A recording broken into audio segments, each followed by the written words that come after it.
আমরা শিখব একটা মজাদার ফুলকপির তরকারি, যেটা অনুষ্ঠান বাড়িতে হয় এবং আমরা সেটা পোলাও, পরোটা, গরম ভাত সবের সাথে খেতে পারবো। এবং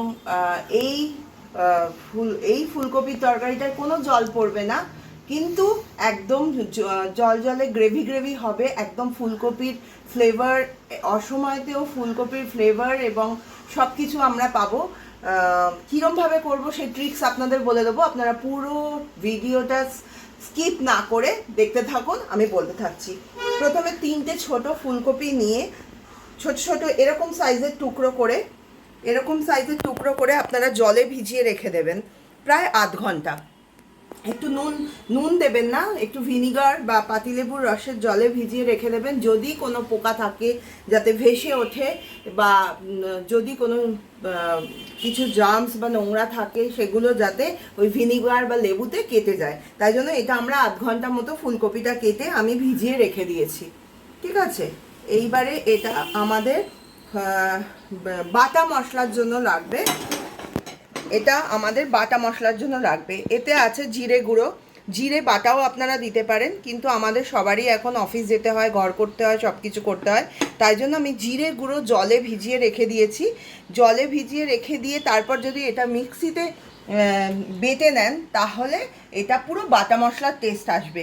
জিরে রান্না করার 10 মিনিট আগে জিরে গুঁড়োটা যদি বাজারে যে সানরাইজের জিরে গুঁড়ো বলুন, কুকমি, যে কোনো ডাটা, যে কোনো জিরে গুঁড়ো যদি যতটা পরিমাণ আপনি আজকে রাঁধবেন, সেটা যদি জলে 10 মিনিট আগে ভিজিয়ে রাখেন, তারপর মিক্সিতে বেটে নেন, তাহলে পুরো জিরে বাটার টেস্ট আসবে। তাহলে আমরা মিক্সিতে বেটে নেবো জিরে যেটা আমি জলে ভিজিয়ে রেখেছি, একটা টমেটো, 1 ইঞ্চি মতো আদা বাটা, 4টে তেজপাতা, আর আপনারা ঝাল যেরম খান সেই মতো কাঁচা লঙ্কা দেবেন। আমার বাচ্চা এবং বর ঝাল খেতে পারে না, তাই আমি গোটা কাঁচা লঙ্কা ওপর থেকে দেব। আর আমি বেটে দিচ্ছি এখানে এই 2.5 খানা মতো লঙ্কা। তাহলে আমি এই মিক্সি বাটিতে এইগুলো আমি বাটনাটা করে নেব। একটা হচ্ছে এই জিরে বাটা, জিরে জলে ভিজিয়ে রেখেছিলাম সেটা দিয়ে দেবো। তেজপাতাগুলো ছিঁড়ে দিয়ে দেবো, কাঁচা লঙ্কা দেব, আদাগুলো 1 ইঞ্চি আদা আমি টুকরো করে রেখেছি, সেটা বাটনার জন্য দিয়ে দেবো মিক্সিতে। আর এই টমেটোটা দিয়ে দেবো।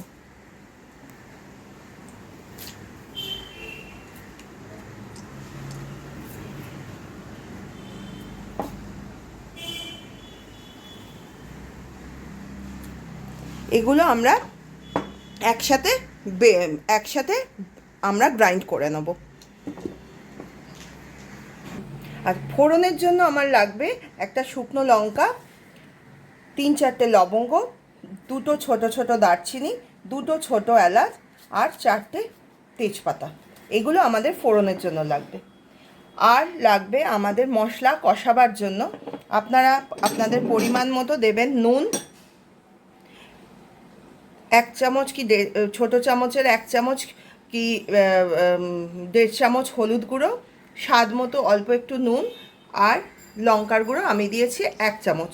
এইগুলো আমি পুরো ভিডিও যদি আপনারা স্কিপ না করে পুরোটা দেখেন, যেরকম আমি এখানে বাটা মশলার টিপসটা দিলাম, হ্যাঁ, যে বাটা মশলার এফেক্ট কী করে পাবেন, এখন আবার এটা বলছি। তো পুরো ভিডিও যদি আপনারা স্কিপ না করে পুরোটা দেখেন, তাহলে এরকম অসংখ্য টিপস আপনারা পাবেন, যেটা কিনা আপনার সময়ও সাশ্রয় করবে এবং বাড়িতে আগেকার মা, মাসিমা, দিদিমা, ঠাকুমাদের মতন খাবারের স্বাদের এফেক্ট আসবে। তো আমরা প্রথমেই করি যে মশলা একেবারে ডাইরেক্ট কষতে ডাইরেক্ট নুন, ডাইরেক্ট চিনি, ডাইরেক্ট হলুদ গুঁড়ো, ডাইরেক্ট লঙ্কা গুঁড়ো দিয়ে দিই, যার ফলে এটা কি হয়, তেলের মধ্যে যখন মশলা কষাচ্ছি বেশি আছে, তখন এই হলুদ গুঁড়ো, লঙ্কা গুঁড়ো পুড়ে যায়, তার স্বাদটা ঠিকমতো খোলে না। তাই আমি এটা কি করব, আগেই একটা বাটিতে যে মশলাটা দিয়ে আমি কষাবো, সেই নুন, চিনি, হলুদ গুঁড়ো আর লঙ্কা গুঁড়ো একসাথে একটা বাটিতে জল দিয়ে একদম আমরা যেরকম পেস্ট করলে যেটুকু জল আমার লাগে সেইটুকু জল দিয়ে আমি একটা পেস্ট বানিয়ে রাখবো রান্না করার 10 মিনিট আগে। দিয়ে আমি একটা স্মুথ পেস্ট, যেরকম বাটলে যেটুকু, বেশি জল কিন্তু নয়, বাটলে আমার যেটুকু মশলা এরকম হবে, আমি রেখে দিলে এই জলটা টেনে যাবে, কারণ মশলাটা জল টানবে। দেখুন আমি কীরকম দিয়েছি, এইরকম দিলেই কিছুক্ষণ পরে আপনি দেখবেন মশলাটা থকথকে হয়ে গেছে। একদম মা দিদিমারা আগে যেরকম হলুদ বাটা, শুকনো লঙ্কা বাটা শিলনোড়ায় বেটে পিষে দিতেন, ঠিক দেখবেন ওরকম একটা থকথকে পেস্ট তৈরি হয়ে গেছে। এটা আপনি মশলায় এবার যদি রান্নায় এইটা দিয়ে কষান, আলাদা আলাদা করে নুন, চিনি, হলুদ, লঙ্কা গুঁড়ো না দেন, এরমভাবে দেন, তাহলে দেখবেন রান্নার স্বাদ 10 গুণ বেড়ে গেছে। ঠিক আছে, এটা আমরা দেব হচ্ছে কষাবার জন্য। আর আমার লাগবে, যখন রান্নাটা করব ওই কপির তরকারির জন্য আমার একটু লাগবে কাজু, একটু কিশমিশ। হ্যাঁ, এই হচ্ছে আমাদের আজকের ইনগ্রেডিয়েন্টস। এবার আমরা যাব রান্নাটা কি করে করে সেটা দেখতে। এখন আমরা ফুলকপিটা সম্পূর্ণ জল ঝরিয়ে রেখেছি, জল ঝরিয়ে এরকম একটা ছাঁকনিতে রেখে দিয়েছি। হ্যাঁ, কিন্তু নুন হলুদ মাখাইনি। কেন মাখাইনি আপনাদের বলছি।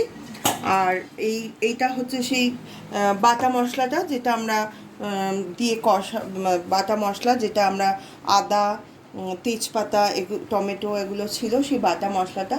আর এটা বাটা মশলা নয়, গুঁড়ো মশলা, যেটা দিয়ে কষাবো আমরা, ওটাও কষাবো, কিন্তু এটা দিয়ে নুন মিষ্টি যেটা আমরা বলেছিলাম যে ডাইরেক্ট না দিয়ে আমরা একটা গুলে পেস্ট করে রাখবো, সেইটা।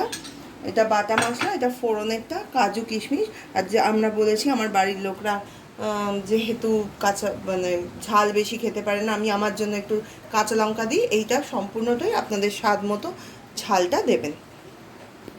এবার আমরা গ্যাসটা চালু করব, করে কপিটাকে আগে ভাজার জন্য আমি গ্যাস চালু করে কড়া বসালাম আমার। এতে আমরা সর্ষের তেল দিয়ে, পুরো রান্নাটা হবে সর্ষের তেল দিয়ে।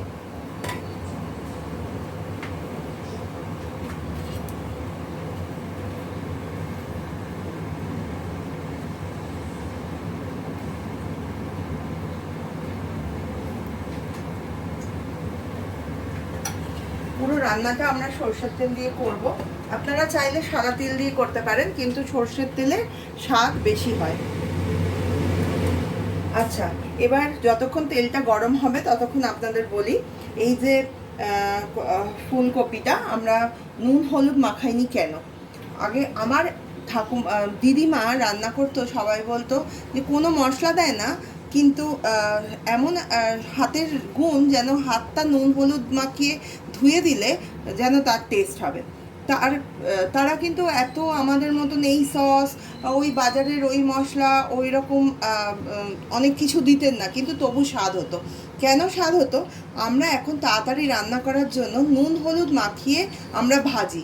তাতে কি হয়, ভাজাটা আমার তাড়াতাড়ি হয়ে যায় ঠিকই, নরম হয়ে যায় কপিটা আগে তাড়াতাড়ি ঠিকই, কিন্তু আমরা যদি নুন হলুদ আমরা মাখিয়ে না রাখি, তাহলে কপির যে জুসটা নিজের, সেটা বেরিয়ে চলে যায় না। নুনটা না মাখিয়ে যদি আমি ভেজে তুলে রাখি, তাহলে তরকারি করার সময় কপি তার জুসটাকে ছাড়ে এবং স্মেলটা ছাড়ে। তাই জন্য যখন আমি তরকারি করতে করতে কষাবো, স্মেলটা তখন থাকবে।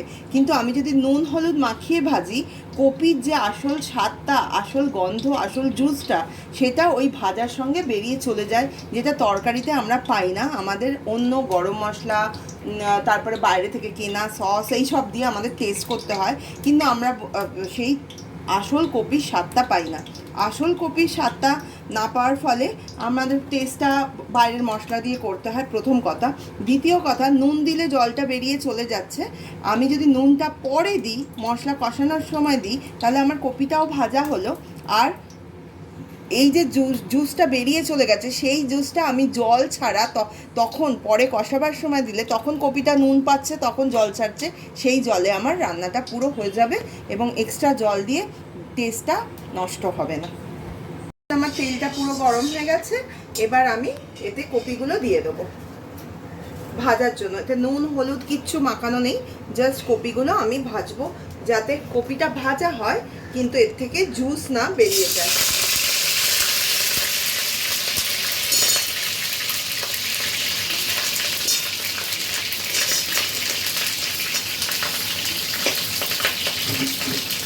এটা আমি হাই ফ্লেমে ভেজে নেব।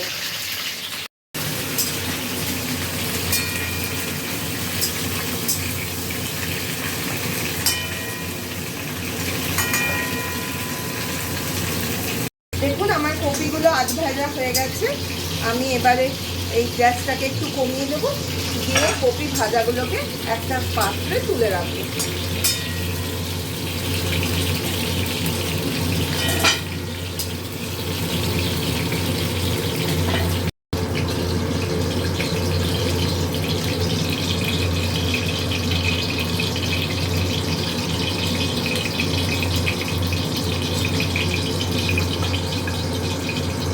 ভাজার পর যে তেলটা আছে এটা আমি একটু আঁচ বাড়িয়ে গরম করে নেব। তাতে আমি একটা শুকনো লঙ্কা যেটা রেখেছিলাম সেইটা শুকনো লঙ্কাটা বার করে আমি বীজটাকে ফেলে দেবো, কারণ সেই বীজটা থাকলে যারা ঝাল খেতে পারে না তাদেরকে ঝাল লাগবে, তাই জন্য আমি ভেতর থেকে এরকম ঘুরিয়ে ঘুরিয়ে বীজটাকে বার করে দেবো।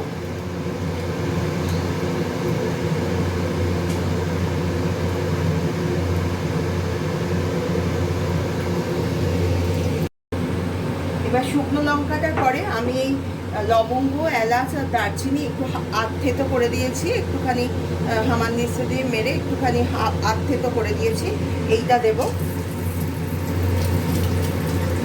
আর 4টে তেজপাতা আমি একটুখানি সাইডগুলো ছিঁড়ে একটু করে সাইডগুলো ছিঁড়ে দিয়ে দিলাম।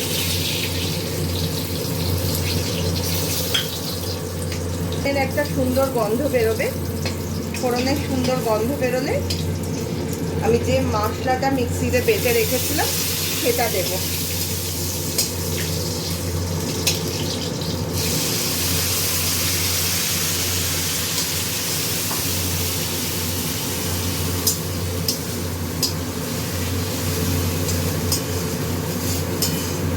দিয়ে ভালো করে মশলাটা আমি একটু কষিয়ে নেব।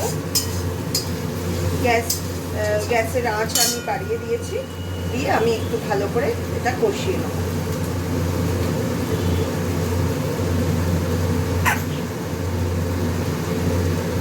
মশলার বাটিটা ধুয়ে একটু কষানোর সময় একটু জল দেবো, যাতে মশলাটা যেটা গায়ে লেগে আছে ওটাও আমি নষ্ট না হয়।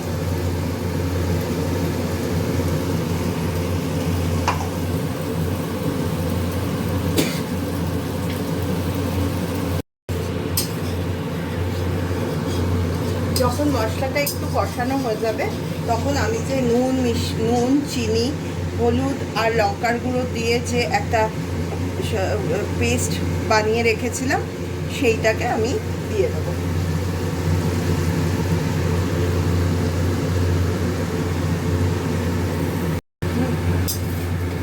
এবার আমি এটা দিয়ে আরও একটু কষিয়ে নেবো।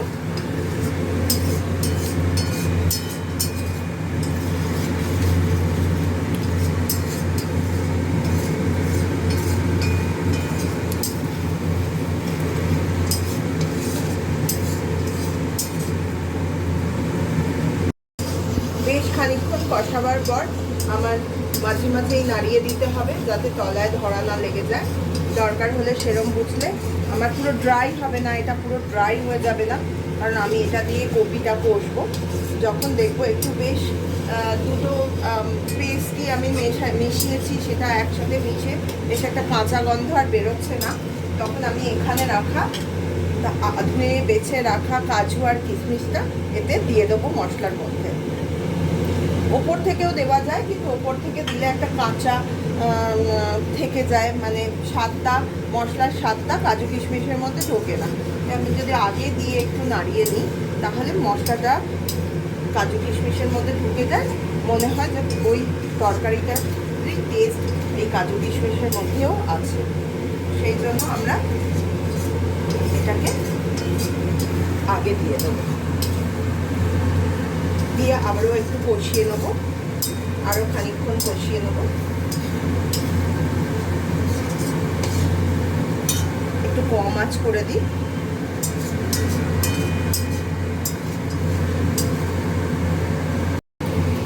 মশলাটা নিয়ে আমি খানিকক্ষণ এটা কষিয়ে নিয়েছি, কাজু কিশমিশটা। এবার আমি কপিটা ভেজে রাখা কপিটা এর মধ্যে দিয়ে দেবো। গ্যাস আমার সম্পূর্ণ বন্ধ থাকবে, বন্ধ নয়, গ্যাস আমার সম্পূর্ণ কমানো থাকবে।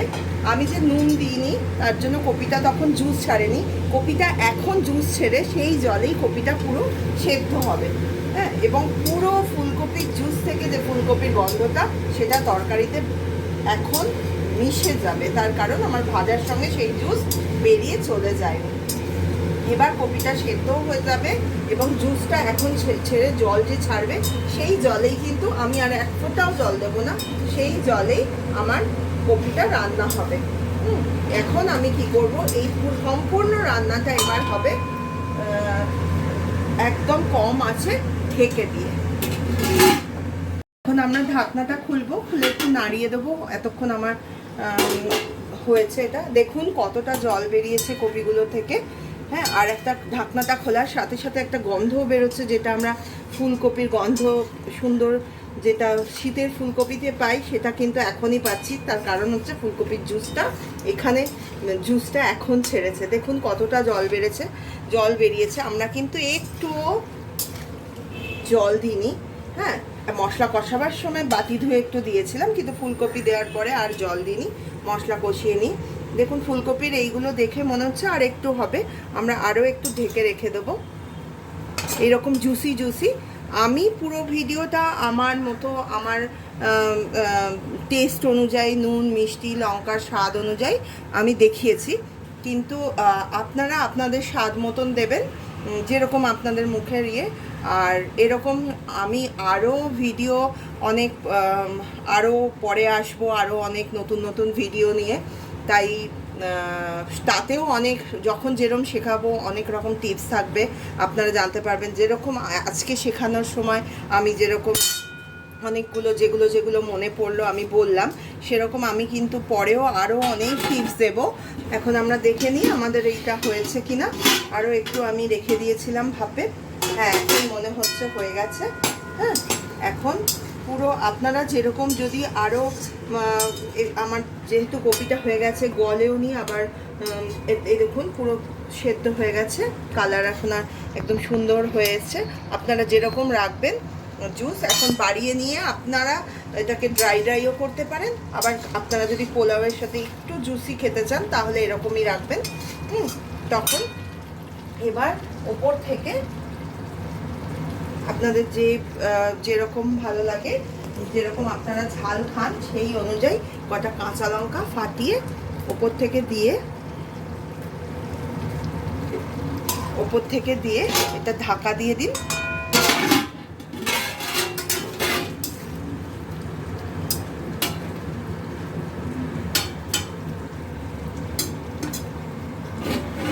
ওপর থেকে দিয়ে আপনারা ঢাকা দিয়ে দিন এবং 10 মিনিট এটাকে স্ট্যান্ডিং মোডে রেখে তারপরে সার্ভ করবেন। এবার আমরা গ্যাসটাকে বন্ধ করে দেবো, বন্ধ করে দিলাম এবং তারপরে 10 মিনিট এটা স্ট্যান্ডিং মোডে রেখে তারপর আমরা এটাকে গরম গরম সার্ভ করব, যেরকম খুশি। এবার দেখুন সবাই কীরকম আঙুল চেটে খায়। আর প্লিজ প্লিজ প্লিজ আমার চ্যানেলটা সাবস্ক্রাইব করুন, লাইক করুন, শেয়ার করুন অ্যান্ড বেল আইকনটা টিপে দিন। এখন আমাদের কপি, মজাদার কপি, ফুলকপি খাওয়ার জন্য রেডি। এখন সার্ভ করা হবে, আমরা খাবো। আপনারা দেখুন, বাড়িতে চেষ্টা করুন, আমার মনে হয় নিশ্চয়ই ভালো লাগবে। আঙুল চেটে চেটে খাবো। ওকে, ধন্যবাদ, নমস্কার।